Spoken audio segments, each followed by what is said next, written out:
Hello friends, welcome to Nagasri kitchen. ఇవాళ మన recipe వచ్చేసి చికెన్ కర్రీ అండి. చికెన్ కర్రీ టేస్టీగా గ్రేవీగా ముక్క సాఫ్ట్గా ఉండాలి అంటే తప్పకుండా ఒకసారి ఇలా ట్రై చేసి చూడండి.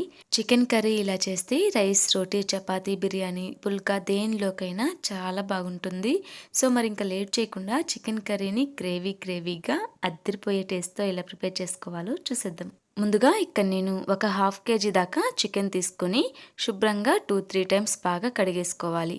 ఇలా కడిగేసుకున్న చికెన్ని ఒక హాఫ్ టీ స్పూన్ దాకా పసుపు, ఒక 2 స్పూన్ల కారం, ఒక టీ స్పూన్ దాకా సాల్ట్ వేసుకోండి. కల్లుప్పు వేసుకుంటే టేస్ట్ బాగుంటుంది. కల్లుప్పు అయినా వేసుకోండి. ఇవన్నీ కూడా ముక్కలకి బాగా పట్టేటట్టుగా చేత్తో మ్యారినేట్ చేసుకోవాలి. ఇలా కలుపుకున్న తర్వాత ఫ్రిడ్జ్ లో ఒక 4-5 గంటల పాటు ఉంచండి. చికెన్ ఎక్కువసేపు మ్యారినేట్ చేయడం వల్ల చికెన్ చాలా సాఫ్ట్ గా తయారవుతుంది. ముక్క గట్టిగా ఉండదు. ఇక్కడ చికెన్ ని మరీ చిన్న పీసెస్ లా కాకుండా కొంచెం పెద్ద పీసెస్ లానే కట్ చేయించుకోండి. ఇలా మ్యారినేట్ చేసి పెట్టుకున్న చికెన్ ని పక్కన పెట్టుకోండి. ఆ తర్వాత గ్యాస్ వెలిగించుకొని ఒక ప్యాన్ పెట్టుకొని అందులోకి ఒక 2 కప్పుల దాకా ధనియాలు వేసుకోండి.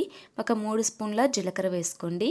ఒక 3 యాలకులు, ఒక 4-5 లవంగాలు, ఒక హాఫ్ ఇంచ్ దాల్చిన చెక్క వేసుకోండి. ఇలా వేసుకున్న తర్వాత ఒకసారి బాగా కలుపుకొని ఇందులో ఒక పావు టీ స్పూన్ దాకా మెంతులు, ఒక హాఫ్ టీ స్పూన్ దాకా ఆవాలు వేసుకోండి. ఇలా వేసుకుంటే టేస్ట్ బాగుంటుంది. ఆవాలు, మెంతులు తప్పకుండా వేసుకోండి.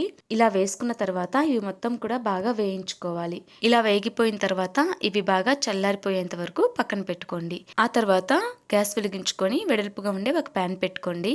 అందులోకి ఒక 3-4 టేబుల్ స్పూన్ల దాకా ఆయిల్ వేసుకోండి. నాన్ వెజ్ లో ఆయిల్ ఎక్కువ ఉంటే టేస్ట్ బాగుంటుంది. చూసుకొని ఆయిల్ ని వేసుకోండి. నెక్స్ట్ ఇందులో ఒక పెద్ద ఉల్లిపాయని ఇలా చిన్న ముక్కలుగా కట్ చేసుకొని వేసుకోండి. ఇలా వేసుకొని ఇవి బాగా వేగిపోయేంత వరకు ఇలా వేయించుకోండి. ఇందులోనే ఒక రెమ్మ కరివేపాకు, ఒక 2 పచ్చిమిర్చిని కూడా వేసుకొని బాగా కలుపుతూ ఫ్రై చేయండి. ఇలా కొంచెం బాగా ఫ్రై అయిన తర్వాత ఒక 2 టీ స్పూన్ల దాకా ఫ్రెష్గా దంచుకున్న అల్లం వెల్లుల్లి పేస్ట్ని వేసుకోండి. ఇవి బాగా కలుపుతూ ఫ్రై చేయండి. ఇలా మొత్తం కూడా బాగా వేగిపోయాక ఇందులోకి ఒక 4 మీడియం సైజ్ ఉండి బాగా పండిన టమాటాలని ఇలా చిన్న ముక్కలుగా కట్ చేసుకొని వేసుకోండి. ఇవన్నీ కూడా కలిసిపోయేంత వరకు ఒకసారి కలుపుకొని నెక్స్ట్ ఇందులోకి ఒక హాఫ్ టీ స్పూన్ దాకా పసుపు, ఒక టీ స్పూన్ దాకా సాల్ట్ వేసుకొని ఇలా ఒకసారి కలుపుకొని మూత పెట్టి మీడియం ఫ్లేమ్లో ఒక 2 మినిట్స్ పాటు మగ్గించండి.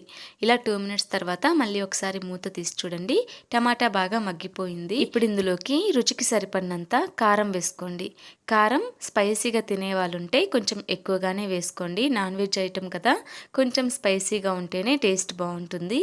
ఇలా కారం వేసుకొని ఒకసారి బాగా కలుపుకొని మళ్ళీ మూత పెట్టి ఒక 2 మినిట్స్ పాటు సిమ్లో పెట్టి మగ్గించండి. గ్రేవీ కూడా టేస్టీగా రావాలి అంటే ఇలా కారం, ఉప్పు గ్రేవీకి బాగా పట్టాలి. ఇలా బాగా మగ్గిపోయాక ఒకసారి బాగా కలుపుకొని ఇందులోకి మనం మ్యారినేట్ చేసి పెట్టుకున్న చికెన్ పీసెస్ని వేసుకోండి.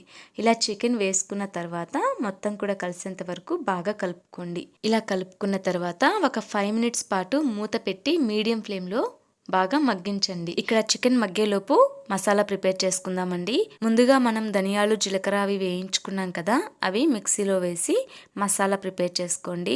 ఇక్కడ ఇది మొత్తం కూడా కర్రీలో వేయము, 1 స్పూన్ దాకా వేస్తాము అంతే. మిగతా మసాలాని స్టోర్ చేసుకోవచ్చండి. ఇక్కడ నేను అందుకే ఇన్ని వేసాను. ఇలా స్టోర్ చేసుకుంటే ఏ కర్రీలోకైనా కూడా టేస్ట్ చాలా బాగుంటుంది. ఈ మసాలా ఇలా ప్రిపేర్ చేసుకొని 1 మంత్ పాటు హ్యాపీగా స్టోర్ చేసుకోవచ్చు. చూడండి, ఇక్కడ చికెన్ కూడా బాగా మగ్గిపోయింది. ఇప్పుడు ఇందులోకి ఒక పెద్ద గ్లాస్తో 1 గ్లాస్ దాకా వాటర్ పోసుకోండి. ఇక్కడ వాటర్ని ఇంతని కాదు, మీకు గ్రేవీ ఎంత కావాలో అంత క్వాంటిటీని బట్టి యాడ్ చేసుకోండి. ఇలా వాటర్ పోసుకొని మొత్తం కూడా కలిసిపోయేంత వరకు ఒకసారి బాగా కలుపుకోండి. మళ్ళీ మూత పెట్టి ఒక 10 మినిట్స్ పాటు మీడియం ఫ్లేమ్లో పెట్టుకొని ఒక 10 మినిట్స్ పాటు ఉడికించండి. ఇలా 10 మినిట్స్ తర్వాత మళ్ళీ ఒకసారి మూత తీసి చూడండి, చికెన్ ఇలా బాగా ఉడికిపోతుంది. నెక్స్ట్ ఇందులోకి 1 టీ స్పూన్ దాకా మనం ప్రిపేర్ చేసి పెట్టుకున్న మసాలా పౌడర్ వేసుకోండి. సన్నగా కట్ చేసుకున్న కొత్తిమీరని కూడా చల్లుకొని ఒకసారి బాగా కలుపుకొని టేస్ట్ చూసుకోండి. సాల్ట్ సరిపోకుంటే కొంచెం సాల్ట్ యాడ్ చేసుకొని ఒకసారి బాగా కలుపుకొని మూత పెట్టి ఒక 2-3 మినిట్స్ పాటు మగ్గించండి. 2 మినిట్స్ తర్వాత మూత తీసి చూడండి, చికెన్ ఇలా బాగా రెడీ అయిపోతుంది. గ్రేవీగా ముక్క చాలా సాఫ్ట్గా ఉంటుంది. చూస్తుంటే తినేయాలనిపిస్తుంది కదా. మరి మీరు కూడా తప్పకుండా ట్రై చేయండి. మీరు ట్రై చేసిన తర్వాత మీకు ఎలా కుదిరిందో మీ ఫీడ్బ్యాక్ని కామెంట్ రూపంలో నాతో షేర్ చేసుకోవడం అస్సలు మర్చిపోకండి. ఈ వీడియో కనుక మీకు నచ్చినట్లయితే లైక్ చేయండి. మీ ఫ్రెండ్స్కి, రిలేటివ్స్కి షేర్ చేయండి. మరెన్నో టేస్టీ వెరైటీ సింపుల్ రెసిపీస్ కోసం నాగశ్రీ కిచెన్ ఛానల్ని సబ్స్క్రైబ్ చేసుకోండి. అలాగే పక్కనే ఉన్న బెల్ సింబల్ని క్లిక్ చేయండి. డైలీ నేను పెట్టే వీడియో నోటిఫికేషన్స్ మీకు వస్తాయి. Thanks for watching.